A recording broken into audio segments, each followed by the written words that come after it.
We're live, brother. How you doing, man?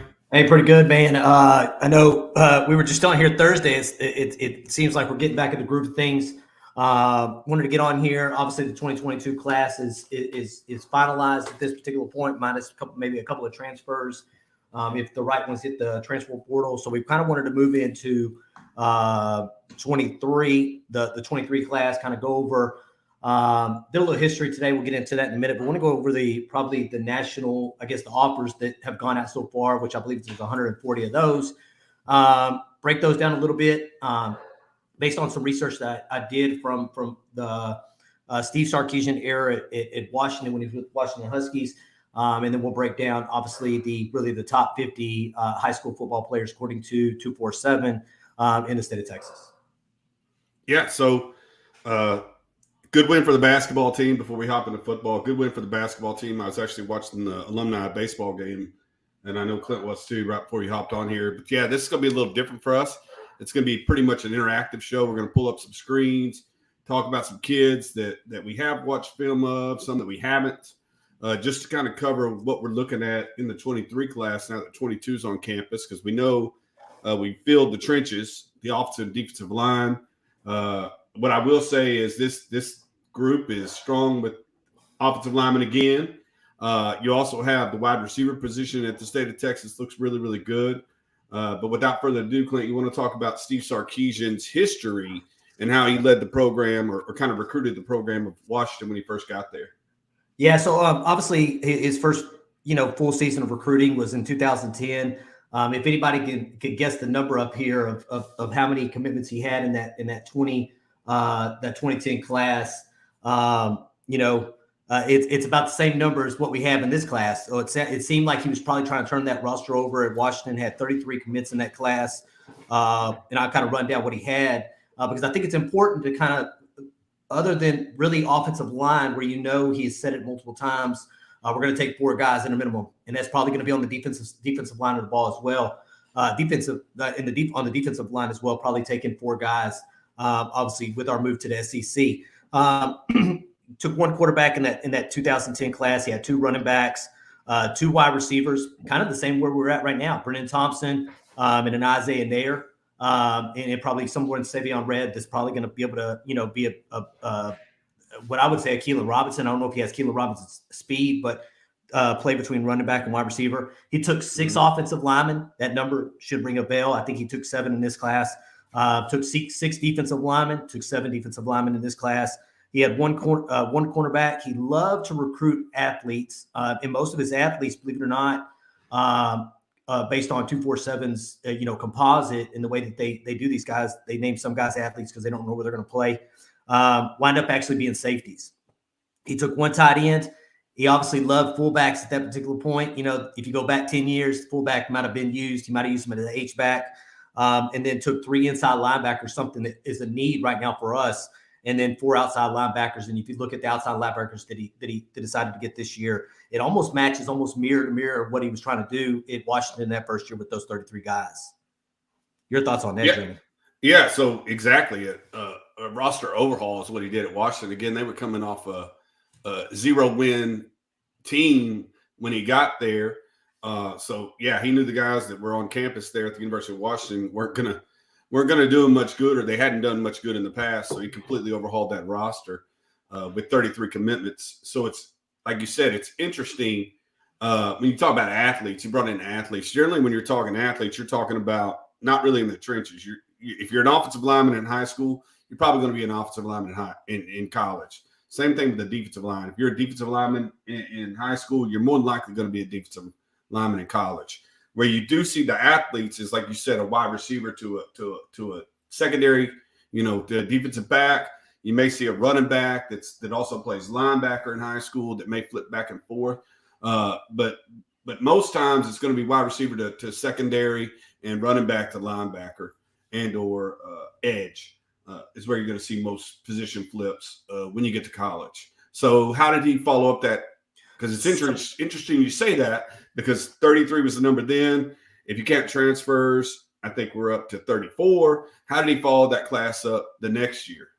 So in 2007, there was 23 commitments. Obviously, he had to probably narrow that number down based on the scholarships that he currently had. Obviously, in any given time, that 25 is really that number of scholarships you have each and every year. So in 2011, he had 23 commits, one quarterback, one running back. He took 5 wide receivers in that class because he only took 2 in the previous class. So that may be a number we need to look at, especially when we start going through these numbers here. In the state of Texas, with the wide receiver position. Obviously, that offensive line number, he took 2 offensive linemen in a class, probably something he didn't want to do. I can't see him taking less than 4. He's, like I said, he said that multiple times. And then as far as defensive linemen, he took 3 defensive linemen, 1 cornerback. He loves safeties. He took 6 safeties. If you count the 2010 class, 2011 class, he took a total of 6 safeties. And if you look at really Texas class this year, he took quite a few safeties as well, and then brought in obviously a transfer cornerback, and they flipped Terrence Brooks from Ohio State at the last minute, and then 2 tight ends. Again, that fullback shows back up again, and then he took 0 inside linebackers. He just didn't have any commits at inside linebacker that year, and then took 4 outside linebackers to equal 8 outside linebackers over that 2-year period. I think he's a 1 quarterback guy, and that's something we probably need to discuss too. He's a 1 quarterback guy. If you look at it, outside of 2000, I did 2010, 2011, and 2012. In 2012, he took 2 quarterbacks. He went back up in his numbers on the offensive line and defensive line at 5 apiece. So obviously, he knew that he needed to fill the trenches again based on what he had on campus there at Washington versus what he has. And the reason I wanted to do this because I wanted to be able to probably drill down into what Steve Sarkisian is looking at this year. Obviously, Pac-12 is a little different. Big 12 and the Pac-12 is a little different body-wise compared to the SEC. But I definitely wanted to drill down to kind of see what we're looking at before we actually get into the national rankings. And national rankings are who we've offered so far and who we have in the state of Texas to look at in the 23, which is, if you're looking, to me, the strongest thing right now in the 23 class is definitely wide receivers and cornerbacks. If you look at cornerbacks and I don't want to get too much into it, but if you look at the cornerbacks and you look at the wide receivers, there's a lot of one-on-one talent that's happening, I would say, across the state of Texas. And a lot of it happens to be in the Dallas-Fort Worth area, which we've been able to recruit really well. So, like you said, we were just kind of looking for a methodology or philosophy from Steve Sarkisian. Again, systems have changed. You talked about fullbacks. Could you utilize Rojo as a fullback and 22 personnel? Probably. Generally on the goal line, you want to get a defensive lineman or a 6th offensive lineman down there playing fullback and goal line sets. But just kind of looking at that roster building more than a philosophy and methodology is how do you get that best 85 scholarship athletes on your football team? And like you said, he had to go deep in some areas this year where they lacked and where they struggled last year. Again, folks are saying safety, wide receiver, and linebacker will be big in the class of 23. Wide receiver is a position of depth. We'll look at safety and we'll look at linebacker because I was on the Spaces the other day and some guys were saying linebacker was a deep position this year, 23, that you could make up some numbers. But as I did a deep dive in the top 100 of the state of Texas and nationally, that's not really a thing. After Anthony Hill, the linebacker from Denton Ryan, there's not a whole lot of depth in that linebacker position. But we'll kind of go through that. Really appreciate you guys joining us tonight. Like you said, it's 2 in 1 week. We like to get up to giving you no less than 1 a week. But thought that we kind of close out the 22 class and wanted to hop in the 23 class again. A lot of these guys' film we haven't seen. Some we have. We know the positions of need for the team. So we'll kind of be, like I said, this is an interactive show. As we go through, guys, if you guys have insight on them, have seen them play, have watched film on them, please drop that in the comments. Let us know what you think about them as we start. But, yeah, Texas Football Talk, DraftKings, promo code TPPN, log in. If you have an account, enjoy what that online gambling site has to offer. They are a sponsor along with our network TPPN. We do want to acknowledge them before we get started. But without further ado, brother, you want to? One thing before I get into, as I was doing this research on Washington, and it's crazy. It's how many home runs they hit with guys that had rankings below, I would say, almost 400. You look at Vita Vea was like the 40th ranked person in the state of California.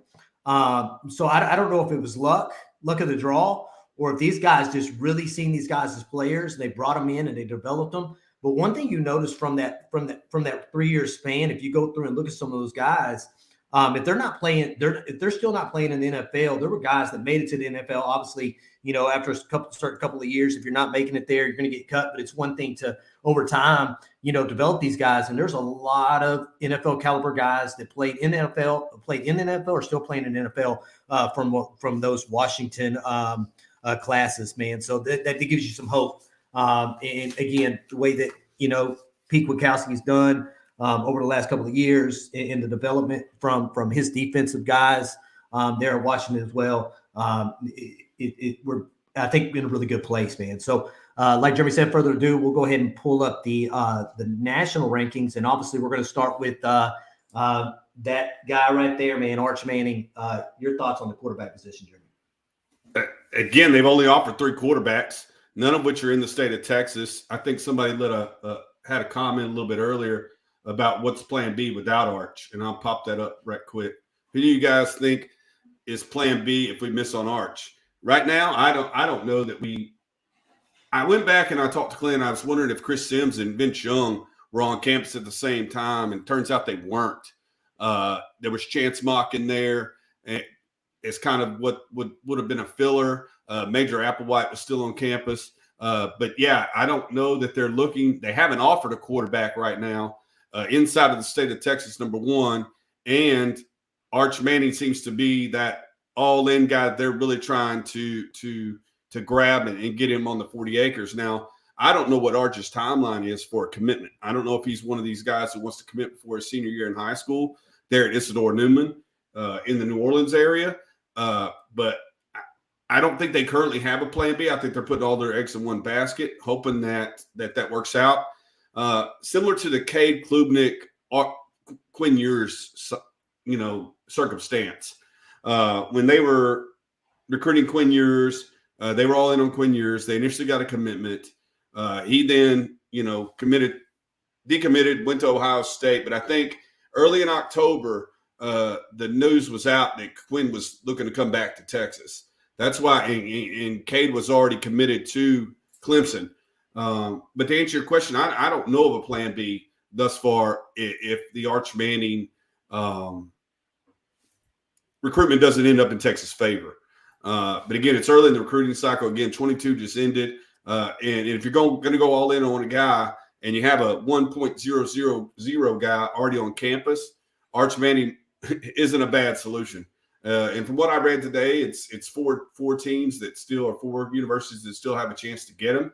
Texas is one of those. And if you read some of the message boards at Ole Miss, where his dad went to school, Cooper, and of course his uncle Eli went to school, and his grandfather Arch played. They believe Texas is the answer right now. Your thoughts on Arch? Yeah, I just think like you said, putting all your eggs in one basket. Does it come back and bite you in the end if you don't get him? I just don't. Quarterbacks, man, don't like to be plan Bs. They're usually guys that are going to commit really fast. I think his commitment timeline. I think the last thing I read is that he wants to take his official visits during the summertime. Obviously, he's a basketball guy. After that, he may take some official visits when the door opens back up for that. I think in the spring, late spring.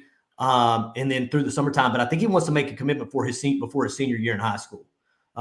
So it's one of these things. It's if you're going to put your eggs in one basket, this is the guy to go with. I don't think it hurts with Quinn Ewers on campus. I just, he's in a family full of football players, right? And they probably want him to be developed. He's going to have to spend a minimum of 3 years in a program anyway before he has an opportunity to go off to the NFL. So, the way that, obviously Sarkisian's been able to handle quarterbacks, through his, college coaching life, his quarterback coach at USC, And then on to Alabama, where, offensive coordinator, and you got, Mac Jones has just been sitting there for 3 years. He comes out in his third year, he handles business. Bryce Young was, willing to sit behind him. What did Bryce Young do? Came back, won the Heisman Trophy. It's one of these things. I don't think the timeline is going to bother the Mannings as much, because I think they know he's going to be in a quarterback room where he's going to develop, and it really only needs to play 1 year of college football to be successful, and then move on to the NFL in that third year. So I don't think Quinn Ewers plays a part in that really Arch Manning saga. Yeah, he's definitely going to come in, like you said, with the lineage. He's going to want to come in and compete. And in the programs where Arch Manning would be looking, he would definitely be competing with the best of the best. Like, he's not going to Kansas, not going to Kansas State. Any program that Arch Manning looks at and is looking to go to, whether it be Georgia, Alabama, he's going to have to compete with a guy who's already on campus that has the same kind of skill set that Quinn Ewers has and the same kind of rating.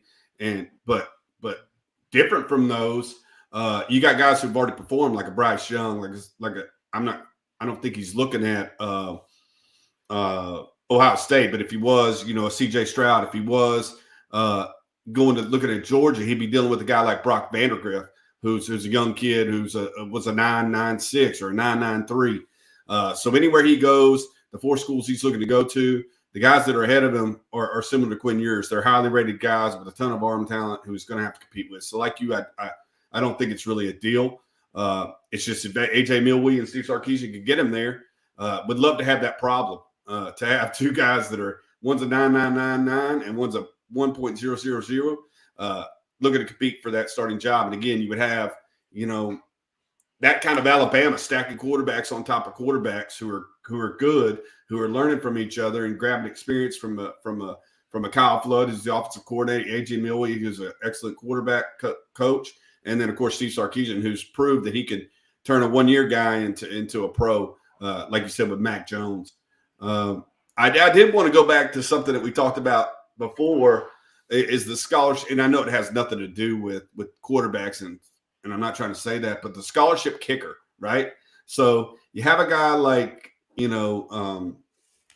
Dicker, who kicked from the moment he came on campus, right? You got 3 years out of him, he's going pro, and then you grab a scholarship kicker in Will Stone, who may or may not start, from his freshman year on to his senior year. And I asked you, what would be your philosophy? And we kind of came up to every 3 or 4 years, you're going to offer a scholarship to a kicker and hope that they pan out like a Dicker or a Justin Tucker. You take them early and they kick for you for 4 years, and there's no need to look for another one until they're on campus after 3. So guys were beating up, Steve Sarkeesian on putting a scholarship on a kicker, but I think that's what you have to do. Every 3 or 4 years, you got to pick the best one. You got to put him on scholarship and hope that he kicks for you for 4 years. Yeah, that's, again, if you look at his numbers, while he's in Washington, he's grabbing 1 quarterback. He's not trying to grab multiple quarterbacks. He's going in all in on 1 quarterback. If Malik Murphy made a decision to commit to Steve Sarkisian, he was going to take his commitment. There was talk that he was going to try to take, a quarterback at the end of the recruiting cycle this year. Obviously, with Brown, I think he wound up going to Ohio State. But I think that had a lot to do with not knowing exactly how many quarterbacks we're going to wind up transferring out of your program in this cycle. Because if you would have lost both, Thompson and Card, you're left with what, a freshman quarterback and a redshirt freshman quarterback at the University of Texas. Yeah, same thing happened with Jalen Milroe, who's currently on the roster at Alabama. Yep. The back and forth with Quinn Ewers and Quinn's coming to Texas now. So Jalen Milroe decommits and goes to Alabama. Now Quinn decommits from Texas and goes to Ohio State. It's always a revolving door. But what you got to do is what I don't know, Steve just popped up. If Sark could take a 5-star quarterback every year, or even 4-star in his quarterback room, that's what you're looking to do. With Quinn Ewers, Malik Murphy, you got 2 candidates for an arm that you brought into the program this year, both in the 22 class. Because again, Quinn, if you really look at it, is a part of the 22 class. In my mind, he never played it down at Ohio State. This is originally class that he would have been in from go. So you brought in a 5-star quarterback, a 1-0-0-0, and then you brought in a guy like Malik Murphy, who's a high 4-star quarterback with a ton of potential that you can grow behind him. Yeah. So, all right. I think that's quarterback, man. That's again that Arch Manning saga, or whatever you want to call it, is it's going to be crazy over the next really 6 months. Again, I think he wants to make a decision. Quarterbacks usually make decisions early. I think he wants to make a decision before the season starts. But at the same time, he's seen every place that he wants to go. He's seen every place that he wants to go. You know, he spent time at every place he wants to go. So I think just going through another visit, visiting these teams, listening to these coaches, I think he has an idea of the places he wants to go. It's really just making a decision at this point on what he wants to do. Yeah, and we're talking about freshman quarterbacks, right? One of those things we haven't talked about is the portal. The portal is always active. The portal, again, we got Quinn Ewers from the portal. He wasn't, a guy that we looked at in the 22 class because he was already playing for Ohio State. But then he jumps in the portal. Texas grabs him. And so, yeah, that's another place that if you miss on Arch, you could probably grab, a stud out of the portal who's sitting behind, like I said, the guys that are the upper echelon and transfer into your program. Texas has shown they've been selective in the portal. As I looked at it, Oklahoma's bringing in 10, USC's bringing in 10, 11, 12. Alabama's very active in the portal. I think they brought in 9 or 10. Texas only took 4 so far. I think that's because, they took a class of 33 or I'm sorry, 28 in the class of 22. So it probably limited that, but they've been very selective in the transfer portal. And I think they'll do the same thing with this, next coming up is they're gonna build a class, like you said, of 25, and they're gonna select out of the transfer portal their positions of need. Yeah. Jeremy Weisberg here, just taking Ruben Owens in the 23 class along with another running back, run off a guy like Jonathan Brooks. Honestly, I don't see Texas taking a second running back in this class if you wind up getting Brooks. And the reason is because you're going to be stacked at running back. And so I think you're only going to me, again, if you're looking at it, and I just go off of what previous classes look like for Sarkeesian at his last stop at Washington, and he's only taken 1 running back. You only take 2 running backs if you feel like there's a depth issue, and there's really not a depth issue right now at running back. So I see Texas with the limited amount of guys they're going to be able to take because of the large class they took this year, only taking 1 running back. I think that running back is going to be Ruben Owens, and I think if you only take 1 running back, you want multiple running backs in your room. You see how he's using these guys. Yeah, you got a workhorse in Bijan Robinson, but at the same time, you bring in a Roschon Johnson, and Roschon Johnson, when Bijan got hurt this year, right? And Roschon came in and ran for over 100 yards in the game that he did start. So injured. So go ahead, Jeremy. And after this year, there's a good chance both those guys will be gone. Bijan could go to the draft after his 3rd year. Roschon, as a senior, could go to the draft. You got Keelan Robinson that remains, but after that, you got Jonathan Brooks, Jaden Blue, who haven't seen any playing time. Jonathan Brooks saw playing time last year, and he proved that he was pretty decent when he got in the game. He broke tackles. He was elusive. He's made a great account for himself last year. So guys are going to be leaving this program after this year. I think, and Bijan probably going to go pro. Roschon's going to graduate and go pro, or may come back. We'll see. But yeah, Ruben Owens is probably your guy. He was the first commitment to the 23 class. We all know that. Decommitted, wanted to take some trips, has seen Alabama, has seen Georgia. And then from what I understand, there has been a crystal ball for him and Jatavian Sanders. I'm sorry, Javian Tobiano, the cornerback from Arlington Martin, who's a stud. Have been crystal ball. Not sure if they're looking to come back in the class. Would be great if you got a 5-star running back and a 5-star corner to go along with Jamel Johnson, the safety out of Arlington, to start this class off with a bang. That'd be 3 studs. Again, if you're talking about a 25-man class, I was talking to Clint about this earlier. To sustain that top 5 rank, you got to generally have players who are in that 90 score or higher. And you're talking about Ruben Owens, who's a 98. You're talking about Javen Toviano, who's a 5-star and a 98. And then you'd be talking about Jamel Johnson, the safety, at a 94. So bring in the best athletes you possibly can. There's some studs in this class. Let's go to running back. All right, so running back currently they got a total of 140 offers, and that's if you were to go back and look at the Tom Herman years in recruiting, he never. If you go back and look at the total offers were given out in the entire recruiting cycle, you're somewhere about 130. Steve Sarkisian's about what 3 or 4 months, a couple of days, however you want to look at this recruiting cycle and how it works. He's currently 140 offers that they've given so far. Currently, if you're looking at the running back position, obviously the guy that you want to keep at home is going to be Reuben Owens. Obviously, Richard Young is the top running back in the nation, according to the Composite 247. And then you got Reuben Owens, who's number 26, 5-star, 26 in the nation out of El Campo, Texas, there at number 2.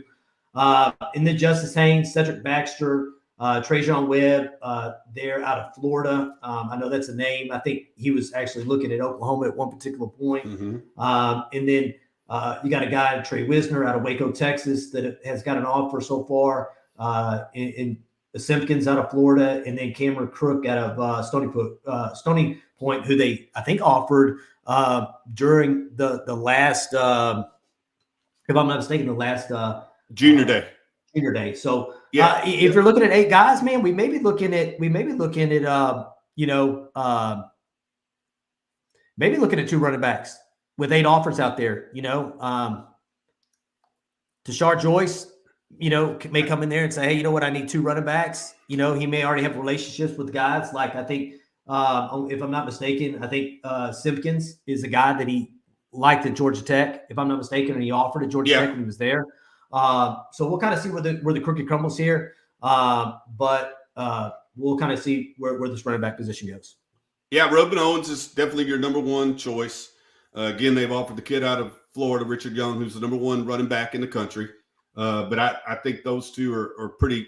I mean, one's a 99 and the other's 99.16, and the other guy's a 98.89, so they're pretty comparable. But the guys that are Javen Simpkins, like you said, has a relationship with Tashard Choice. If you go into social, he's pretty much he's all Louisville right now, looking to go to the Cardinals, but we'll see. And then, like you said, the kid from Round Rock, Stony Point, Cook.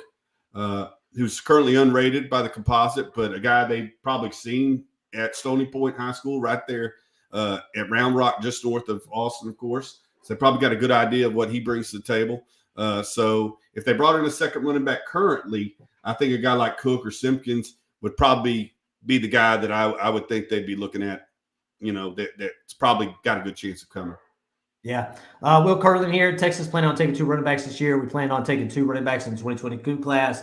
Sark learned from Saban to take at least 2 backs like they do at Bama. So we'll kind of see where the running back position goes. But you got to definitely get the guy in state, Reuben Owens, and then see what you get from there. Currently at the wide receiver position is hella deep. They've offered 19 guys at the wide receiver position. Obviously, they're going to they've offered the number 1 wide receiver, Brandon Ennis, there in Florida, who I think was once a commit, if I'm not mistaken, to Oklahoma before Lincoln Riley left there. And then you have Zachariah Branch, who's committed to USC. Carnell Tate's another one. Go watch his tape. 6'2", 185 pounds.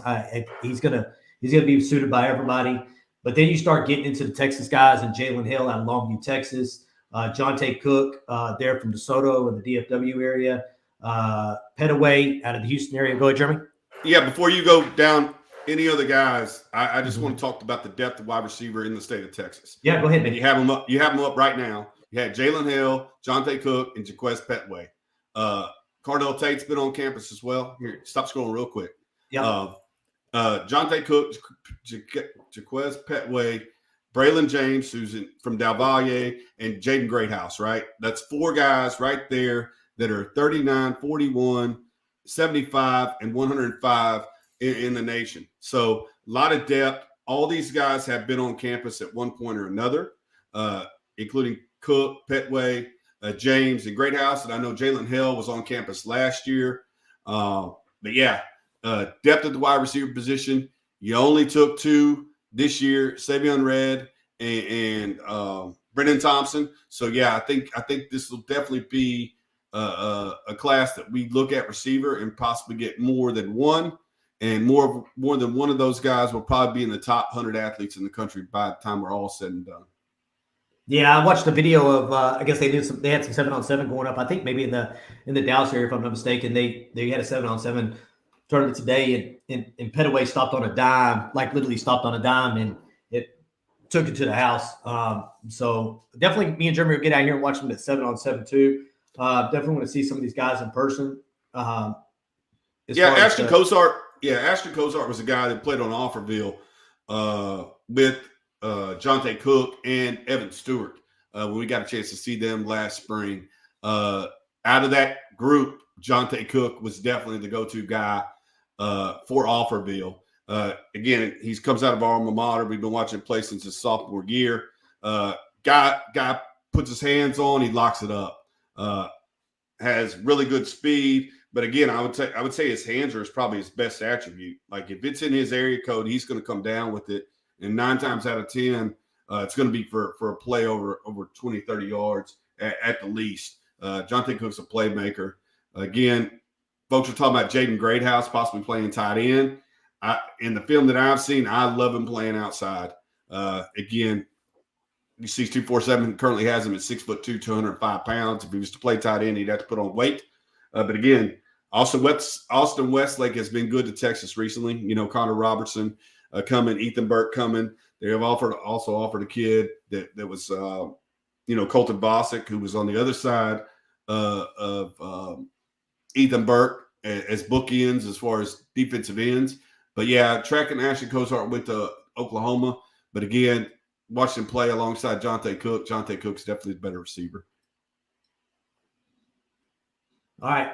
Like you're talking about Ashton Cozart to Oklahoma there. Kind of rounding out the list here. There's 18 of them. And you're going to see a lot of Texas guys here. When they did the 2022 press conference, Steve Sarkisian did that.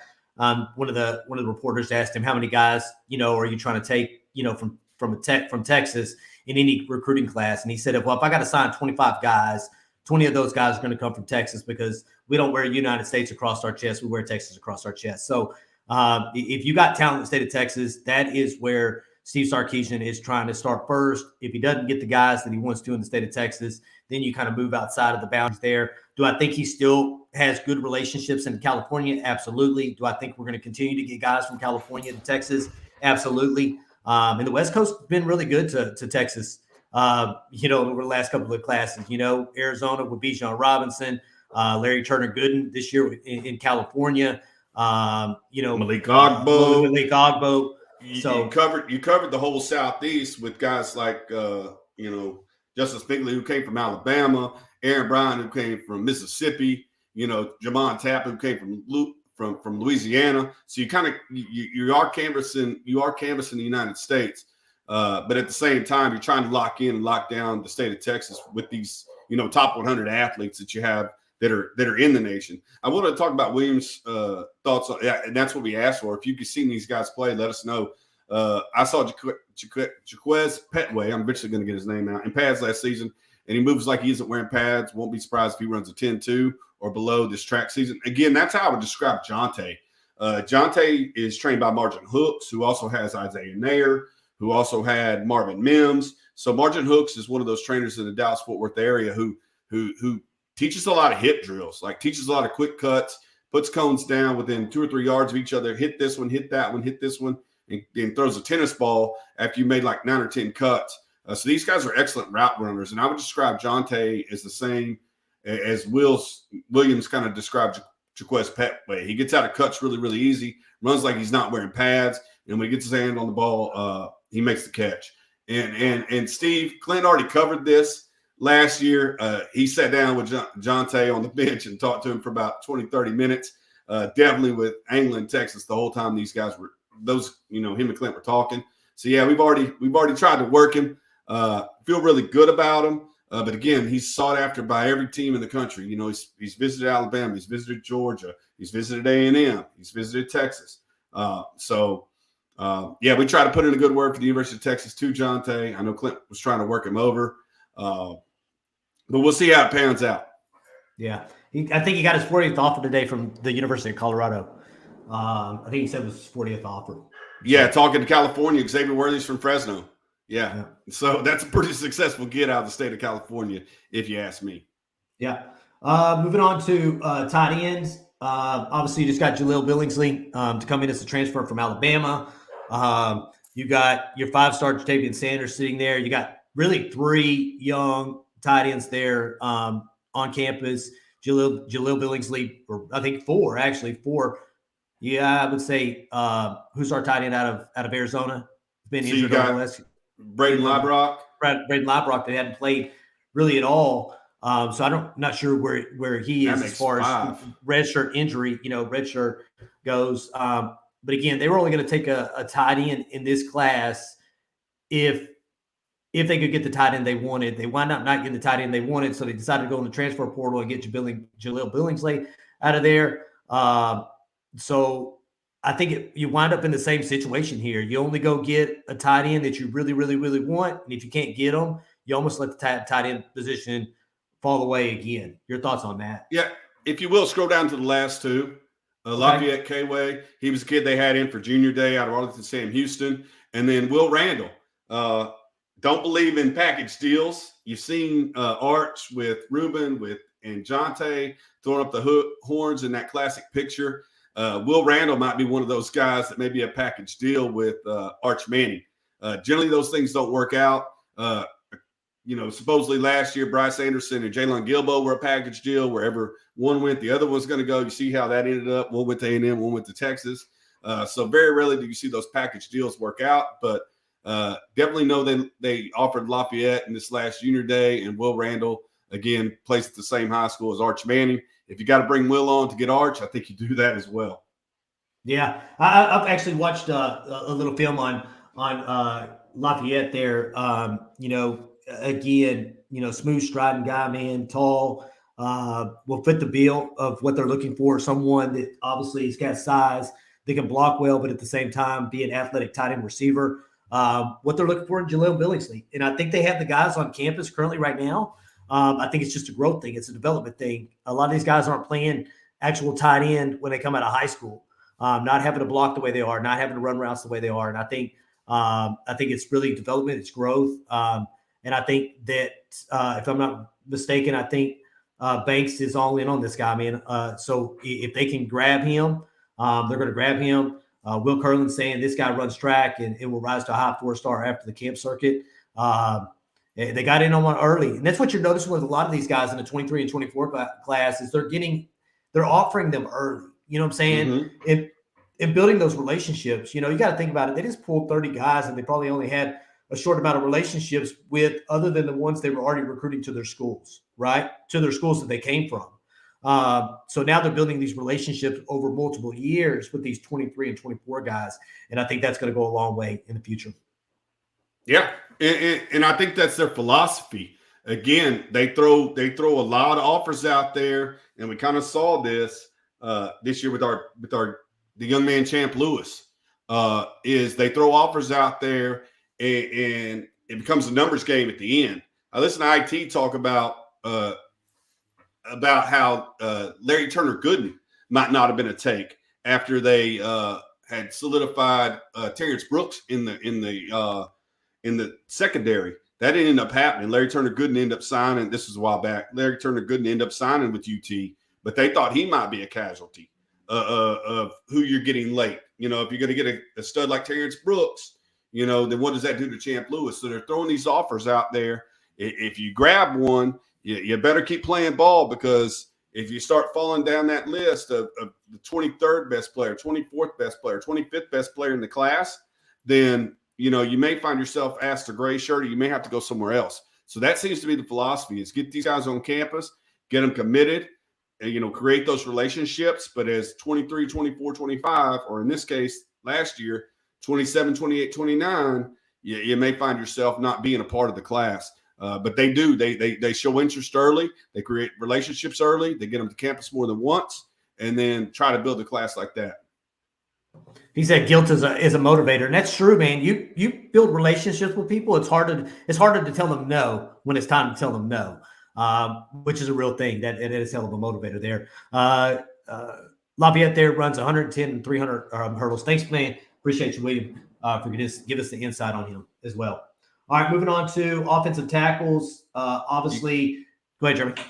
No, you can scroll down. Again, the guys, they've offered guys in Iowa, guys in New Jersey, guys in Connecticut. But the two I want to focus in on real quick are Isaiah Robinson, who from Arlington Lamar, who's been on campus a couple of times. I think he's one we can get that Arlington pipeline to Texas. Lamar really doesn't have that other than like Shane Buechele that I can remember in the past. But they kill in Martin and they're killing at Bowie right now. You get guys like Travell Johnson coming, possibly Javion Toviano. They've really done well in Arlington Martin, and now you're starting to see that Bowie volunteer, Devon Campbell, coming to Texas recently. But yeah, so I think the gets here after you've had this awesome freaking class of 22 would be the guys that I think they can get are Connor Stroh out of Frisco, and who was recently on campus for Junior Day, really liked his visit, and Isaiah Robinson out of Arlington Lamar. And either of those two would be great gets. I think you focusing on the in-state kids. If you're lucky enough to get one of your top 3 out-of-staters, then that's just a bonus. Your thoughts? Yeah, I've seen Colton Thomason. No, I was just going to outside of Isaiah Robinson and Connor Stroh. I've actually seen Colton Thomason play. Smithson Valley. I live up here in the San Antonio area. In the district that he plays in is the same one that is the high school that's close to me. And I've actually watched him play. That dude's a big, young man, 6'7", 315 pounds.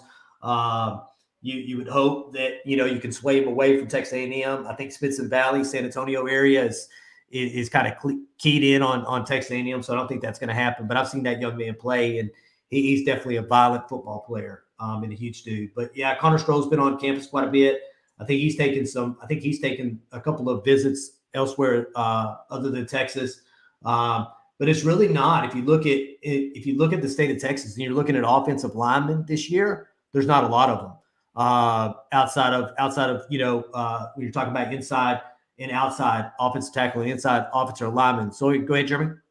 Yeah, take me down to interior. That's where I think the studs are in this class within the state of Texas, and you're going to have to go down below quarterbacks to get there.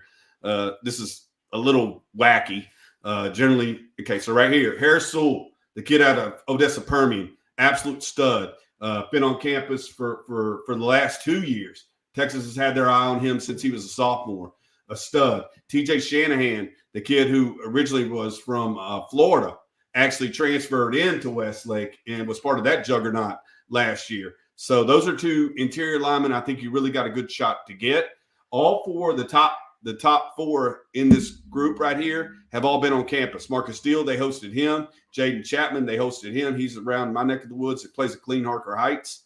But all these guys, Marcus Steele, Mike Roach will tell you can play equally as well on the offensive line as he does on the defensive line. A real stud up there in Garland. But these 4 guys, if you're going to take 5, which is the projection, I'm taking those 2 tackles that we talked about, Robinson and Stroh. And I'm looking to get Sewell, Shanahan, and probably Marcus Steele. But like I said, out of all these 4, all 4 have been on campus, created a relationship with Kyle Flood. But if I have to take 5, I'm probably taking those 2 tackles that we talked about a little bit earlier and taking the best 3 I can get out of the interior.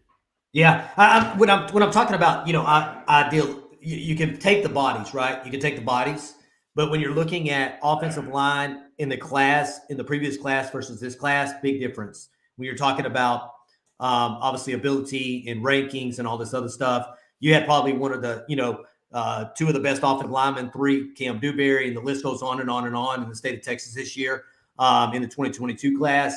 I just don't see the 23 class matching the level in which the offensive line was in the state of Texas this last year. Do I think the bodies are there? Absolutely.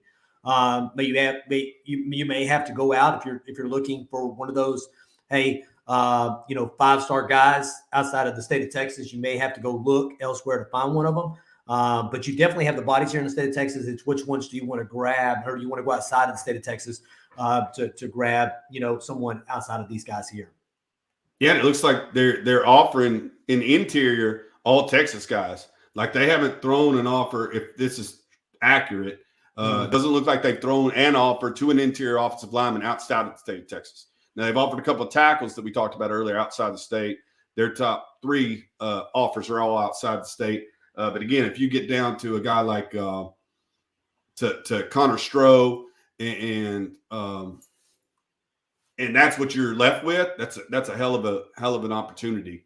To grab those guys. And interior offensive linemen usually don't rank high. I think with DJ Campbell, Devin Campbell, coming out of Arlington as an interior offensive line guy, rated as high as he is, you usually don't see that from interior offensive line guys. Those high numbers are usually for your offensive tackles because obviously that's what gets drafted on day one. And these rankings are made like that. But you do, if you're looking at it, you're looking at the interior offensive lineman. You're looking at, Harris Sewell currently number 2 offensive, interior offensive lineman in the country. Shanahan number 4, and then Marcus Steele number 5. So you're looking at top 5 offensive linemen in the country at that level. And that's what Jeffrey said. Following the last class, you may not have to go out of state. Yeah, which is a great problem to have. Again, I think they're building this roster. I think they know who they want to go after, where their positions of need are, and they can be selective after getting these 7 that they got in the 22 class. So we've talked quarterbacks, running backs, linemen. You talked about tight ends. We talked about receiver. I think we could go to the other side of the ball whenever you're ready. Steve, we got targeted center. Yeah, I just want to talk about this because we kind of talked about it it feels like last night. What was it? Thursday night? We did our last show? Saturday, right? Thursday. What happens when you stay home like a couple of days because of ice? But we talked about it on Thursday because of the way that Kyle Flood gets these guys, that it doesn't matter if you're a 6'5", 315-pound guy, there could be a chance that he's going to play you at center. So center, I don't think center's a thing anymore as far as going out and grabbing a true center. I think they all put them really interior offensive linemen, and then you'll move those guards over as you see that they can fit that center role versus trying to find a true center, across the board. Yeah, I agree with you. And there was talk that Connor Robertson, the tackle out of Westlake, would probably play center at Texas out of this 22 class. When we talked to him, that was something that him and Kyle Flood had talked about, was moving him inside to center. And he's a larger guy. So yeah, like Clint said, I don't think they really do centers anymore. They do interior and outside. So you want to go to cornerbacks. Corners. All right. Corners. Texas is stacked at the cornerback position this year. And there's no reason that you shouldn't be able to walk. I mean, there's no reason you shouldn't be assigned signing a couple of cornerbacks in this class. If you're looking at it, and I'm just going to kind of leave the 2 guys alone. Let's talk about Javion Taviano. He's got a crystal ball to Texas. I know his comments after this last junior day he visited were, Texas is an A++ place to be. To me, I can see Javion Taviano. Javion Taviano is one of those guys like we talked about in the 22 class that's almost a can't miss. To me, it's a can't miss for me. Javion Taviano, who happens to be 27 nation 5-star, number 5 cornerback in the nation. Javion Taviano and Malik Muhammad are 2 guys that Texas needs to seal up in this class and get to the 40 acres. Yeah, I agree with you. Javion Taviano has been on campus since his sophomore year. Like you said, to me, he's a can't miss in this class. He has a relationship with Terry Joseph, and he's a guy I think that you have to close the deal on. Would love to close the deal on him early. Malik Muhammad is a guy who started out at DeSoto, transferred to IMG, and is now back at South Oak Cliff. So kid has traveled 6 foot, all of 6 foot, 170 pounds. But I like his teammate just as much, Javen Thomas. This kid, if you watched him play in the state semifinals and in the state finals, this is a guy you want on your football team. So if you could get those three, I'd be very, very happy with this class. They've offered other guys within the state of Texas, but my can't misses at the cornerback position are Toviano, Malik Muhammad, and Javen Thomas. If you can't get all three of those, I would go a little bit further down. Vernon Glover Jr. is a kid out of Dickinson that really, really likes Texas. And then you got Roderick Pleasant, the cornerback out of California, who was Malik Murphy's teammate at Junipero Serra, who's a really good football player. So, like you said, those top three are the guys I'd love to have. If I got to go a little bit lower down on the list, I'd like the kid from California and Vernon Glover Jr., who's really, really, talked Texas up. William Curlin here, in my opinion, Malik Muhammad is the best corner in Texas. He has elite speed, length, and technique. I don't know how anybody threw against that South Oak Cliff High School this year. Their entire defensive secondary, I think, are all Division I guys. They are like are being So yeah, Topiano's my guy, Malik Muhammad, and like Jeremy's talking about, Thomas. Or those are your three can't miss cornerbacks in the state of Texas this year. Can't go wrong with any of those guys, and you definitely love all three to be on the 40 acres after this year. So we'll kind of see where it goes, man. We can go to safety. We'll go to safety here. We have one of those already in Jamel Johnson, the kid out of Arlington Seguin. Again, a 94 grade, so a really good football player. The guy on this list that I really, really love is Ryan Yates out of Denton Guyer. I've loved him since I've seen him play. Would love to get him to the 40 acres. It's not a real deep class inside the state of Texas. You got Peyton Bowen up above, who is also from Denton Guyer. So pretty good safety combination. Then you have Braxton Myers, the safety out of Capel. But Ryan Yates is my favorite out of this group. And again, Jamel Johnson, you already have signed his class. Not sure how many safeties you're going to take, but would really love Ryan Yates and Jamel Johnson at this point with safety. Yeah. So I go back and look. I'm going to go back and look at Braxton Myers to kind of see where he's at. Definitely want to watch some film on him. Be nice to actually get up in the DFW area and watch some of these teams play since they're real close. Hell, me and Jeremy can, if there's some Friday or Saturday games, they're up in the DFW area. A lot of these guys are up there. Go watch South Oak Cliff. Go watch a Capel. Hell, it did Guyer, and then hell, you can watch almost all the Arlington schools as well, which happen to be on this list right now. It seems like there's a lot of DFW guys this year. Last year it was Houston. So scroll down, and I know he's one of your favorite guys. You spent a little time with Daniel Demery, who's a little bit lower rated, the safety out of Parish Episcopal in Dallas. Clint and myself have a pretty tight bond. Again, he's a kid from Offerville. Who played 7-on-7 for them. Really, really quiet. I know you want to talk about your time with Daniel Demery. Yeah, he's quiet. He's quiet. You know what I'm saying? It's like a mouse, but can play ball, man. He's playing private for a private school, Parish Episcopal there in Dallas. He's playing on a 7-on-7 team, with Jonte Cook and a lot of those guys in the DFW area. I'd have to actually see who's on that squad now. Maybe something we can reach out to Mike about and see who's on that team, because I know he follows them real close. He's real close on their squad. But Daniel Demery's another guy out of DeSoto does play SOC this year, and Duncanville and Lancaster. So they picked up Parish Episcopal. And Parish Episcopal. Yeah, they picked up like four schools. Man, they're like, we got to play these Dallas ISD schools, so we might as well play outside of the Dallas ISD and play some competitive football before we get there. Yeah, I think Dallas Skylines they just redid the UIL I think a couple of days ago, and I think Dallas Skylines and DeSoto's and Duncanville. This district, yeah. Yep. My chair's sinking down. All right, so let's skip athletes. We'll do them last. So we talked corner, we talked safety. Let's go to defensive line and linebacker real quick. Because if you were looking for, again, we talked about linebacker being an area of need for this team. And if you were looking to get a linebacker out of 23, there's not a whole lot of depth inside the state of Texas. The kids that can't miss guy in this group, of course, is Anthony Hill. He is the number one player in the Metroplex. According to the Dallas Morning News, he's number 9 national and number 1 linebacker in the country.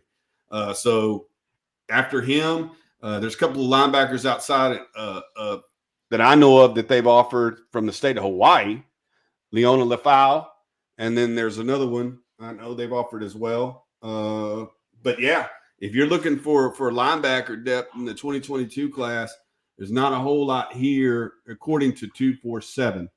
But yeah, Lando, you're right. David Hicks. I think Anthony Hill, according to Dallas Morning News, is above David Hicks. I think David Hicks is 2. But according to 247, yes, David Hicks is the number 1 player in the state. I think they're flip-flopping whatever recruiting site you follow. I think they're flipping. Yep. So they're pretty comparable. But yeah, not a whole lot helping linebacker other than Anthony Hill inside the state of Texas. But again, there's a modern day guy there. Steve Sarkisian's, done well out in California. There's a kid out of Baton Rouge. Maybe Terry Joseph can use his connects to get that young man here. But they haven't offered a lot. They've offered 1, 2, 3, 4, 5, 6, 7, 8, 9, 10. One is already the number 2 guy's already committed to Notre Dame. So we'll see how the linebacker works itself out. But yeah, we need a couple of these guys in this 23 class or go to the transfer portal. Because again, I really feel linebacker's a position of need. Yeah, I think linebacker right now is the biggest position of need. And they offered Samaje Burrell. He was a kid they just hosted in at the last junior days out of Fort Worth. Again, he could be a late riser. They've had a lot of success with that. I think Christopher Ross was one of those. They offered Christopher Ross when he had no stars in the composite, and he shot up to a 4-star out of the Galena Park North Shore last year. They've had a couple of those guys that have not been highly sought after or highly recruited or highly rated. Jump up on the board. Like I said, the most notable out of last year's class would be Christopher Ross for me. J. Paul, if you would have said Hicks is a Jimbo lock, I would agree with you, because I think Hicks, and we'll get to defensive line in a few minutes, I think is a Texas A&M lean, lock maybe. But again, go back and look at all the guys coming out of Denton Ryan that are going to the University of Texas, and that might change your mind. All right. Which brings up a good point, man, that with Anthony Hill, Texas has done a really good job of recruiting the Denton area, Denton Ryan. We have a really good pipeline from Denton Ryan to Texas. And I think that's going to help us out with Anthony Hill. But it's going to be a long, drawn-out recruiting process with a lot of these 5-star guys, as we've seen over the last year. Yeah, we spent a lot of time with J. Paul. Is back. J. Paul is back. Like he spent a little bit of time on our channel throughout the last couple of years. Generally don't acknowledge him, but with that comment, again, Denton Ryan shown to be a factory for a lot of schools. For Texas, Oklahoma, since we got us to Oklahoma. But yeah, hopefully that pipeline continues to come our way, because again, he is one of the best. All right, so edge rushers, Colton Vosick, the kid from Austin Westlake, who was again bookends with the recent commit, Ethan Burke. Ethan Burke, yeah. Full of same kind of skill set, speed off the edge, really, really good. Darian Gillette out of Marlin, Texas. Again, you're looking at a kid who plays small ball or small classification football, but played on the same team at one time as, let me look him up because his name is escaping me right now. I got it in my brain too, and I can't even think of it. Shoot. Defensive lineman in this class. Yeah. Somebody help us out. Yes. Yeah. We'll eventually get there. Yeah. But Edge is one of those places that again, Darian Gillette is a kid they've had on campus. Let me go back to where I was. And then you got Billy Walton out of South Oak Cliff, Texas. Like I said, that entire defense of South Oak Cliff, just invite them all to Texas, man, and sign them. You know what I'm saying?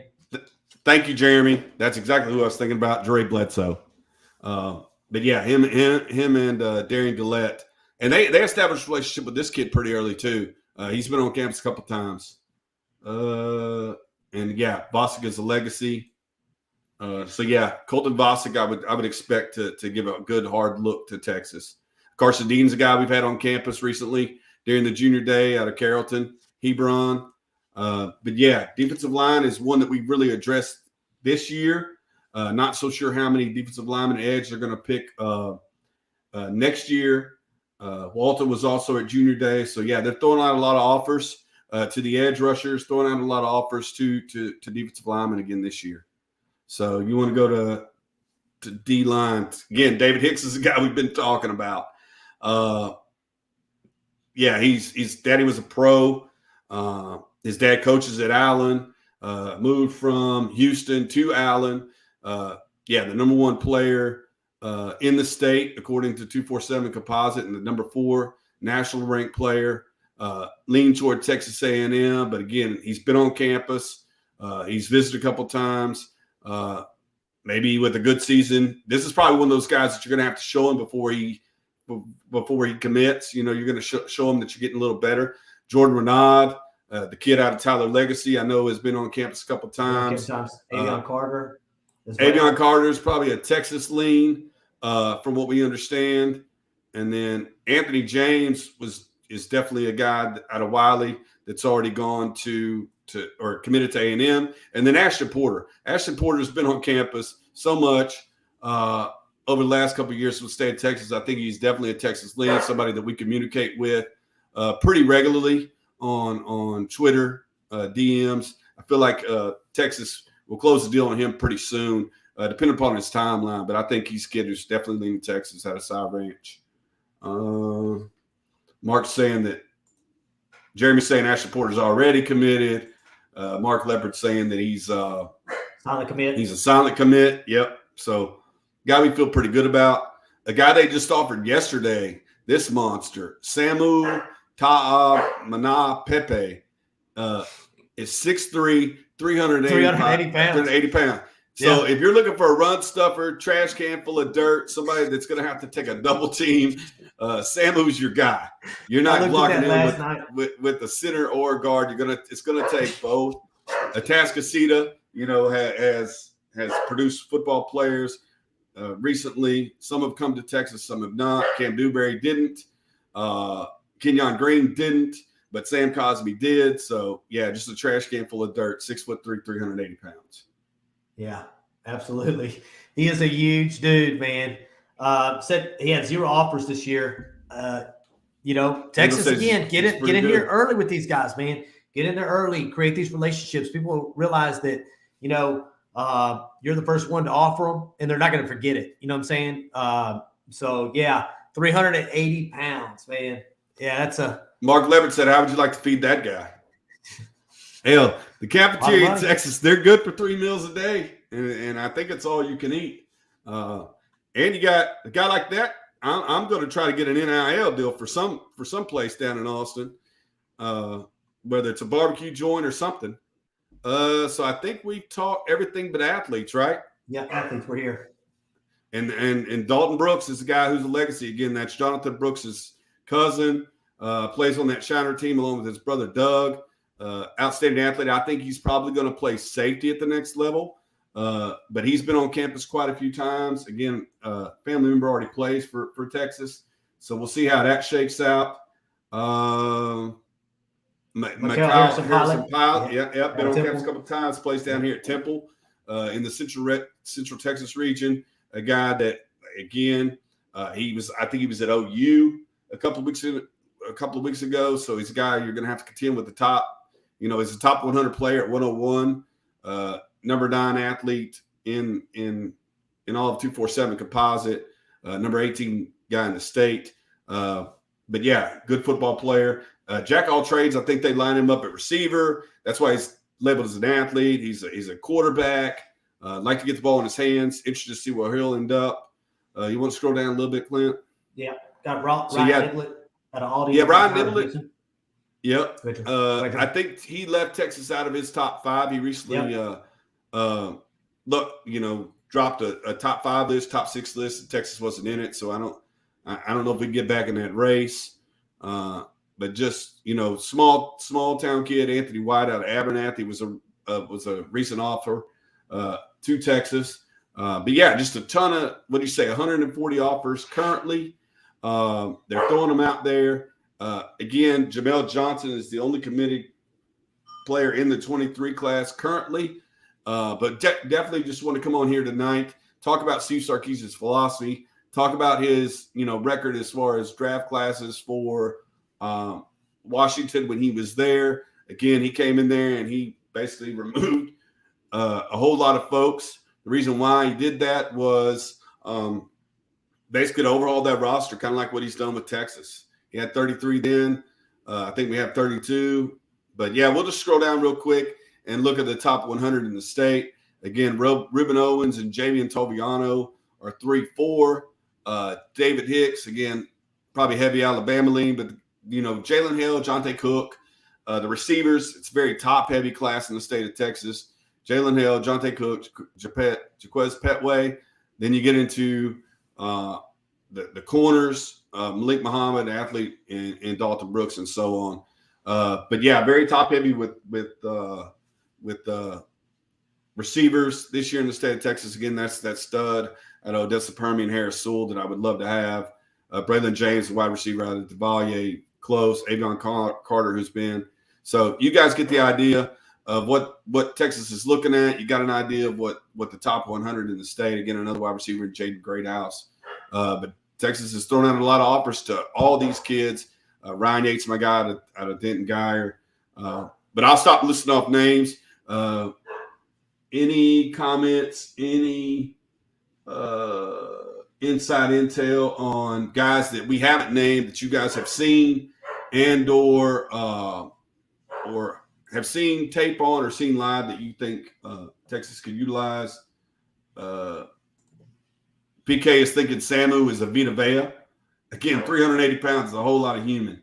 But if you go back and look at Vita Vea's weight out of high school, he was 260 pounds.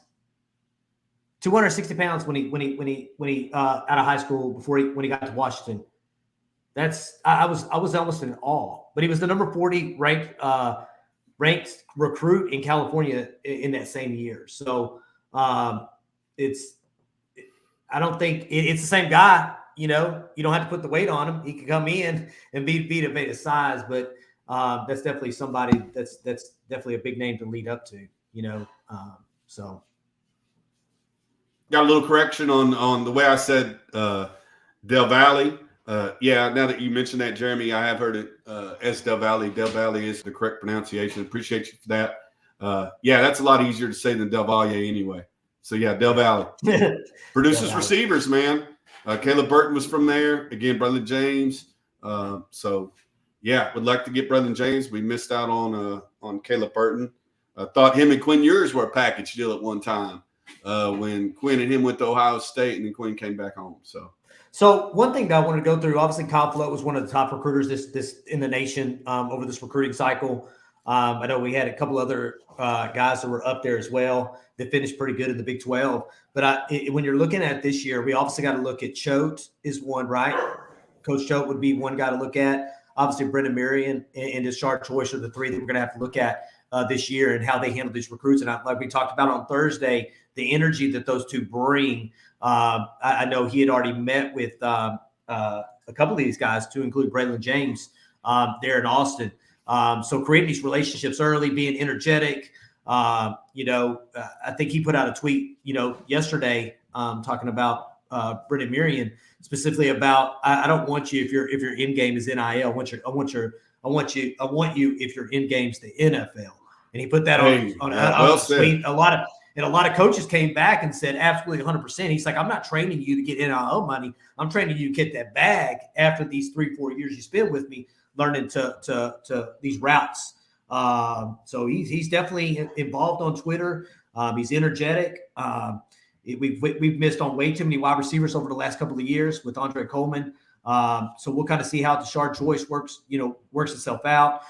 Brendan Marion. But I'm going to tell you, Jeff Choate's going to have to definitely step up this year on that linebacker. He's going to have to figure out where he's going to get some guys from, or he's going to figure out how he's going to develop them, or he's going to transfer portal, because that linebacker position right now is definitely a scary place to be right now.